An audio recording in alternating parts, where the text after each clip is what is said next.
between the dense, ever-whispering pines, sat a crumbling Victorian manor. Inside this haunting house was a doll, a ragged porcelain figure with eyes that glittered unnaturally under the pitch-black night. This doll, known as Eleonora, was infamous in the town for reasons no one dared speak of openly.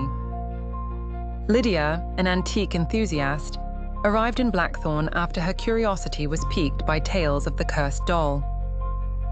Driven by a fascination with the arcane secrets of the past, she found herself at the doorstep of the Rutherford estate, the manor's off-hinged front door bemoaning her arrival with an eerie creak. "It's only a doll," she reminded herself, her voice barely a whisper against the muted air. The manor, in its decay, smelled of damp wood and ancient dust, a scent that seemed to cling to Lydia's clothes as she ventured inside. Her footsteps echoed through the empty halls until she reached the parlor where Eleonora sat, primly placed on a faded ottoman. The room was dim, the only light a flickering candle that cast long shadows, bringing to life the embroidered tapestry on the walls. Lydia approached cautiously, her eyes fixed on the doll. Eleonora's glassy eyes seemed to follow her, betraying a presence that sent chills down her spine. She tentatively reached out, her fingers grazing the cold, porcelain cheek. As if on cue, the candle flickered violently. The shadows danced more feverishly, twisting unnaturally around the room. Lydia drew her hand back, startled, half expecting the doll to leap into action. Determined to unravel the mystery, Lydia decided to spend the night in the manor. She set up a small camp in the adjacent library, where the scent of old books blended with the perfume of night jasmines creeping through the broken windows. When midnight struck, a strange sound echoed down the corridor, a soft, rhythmic tapping.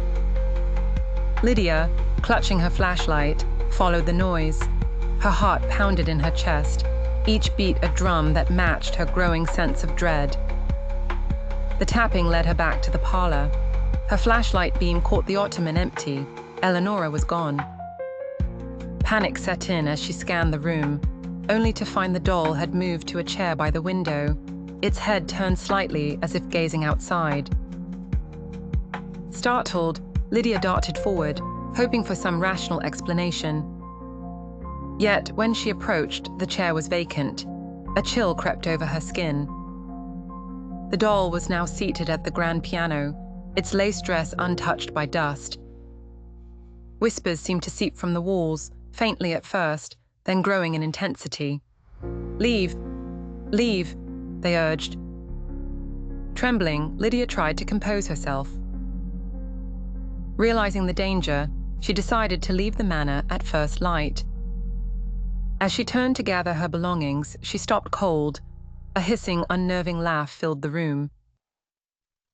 Eleonora sat on the bookshelf now, her head cocked to one side as if mocking Lydia. In an act of desperation, Lydia grabbed the doll, intending to rid herself of its curse once and for all. But as she held it, she felt a powerful surge. Visions of past owners flashed before her eyes, each one lured by the same curiosity, ultimately driven mad. She let out a cry, dropping the doll. It shattered into fine porcelain pieces, each fragment seeming to wail as they hit the ground. But the whispers did not cease. Lydia, frozen in terror, watched as the pieces began to stir on their own, slowly reforming under an unseen force. Understanding the doom impending, Lydia fled the manor, never looking back.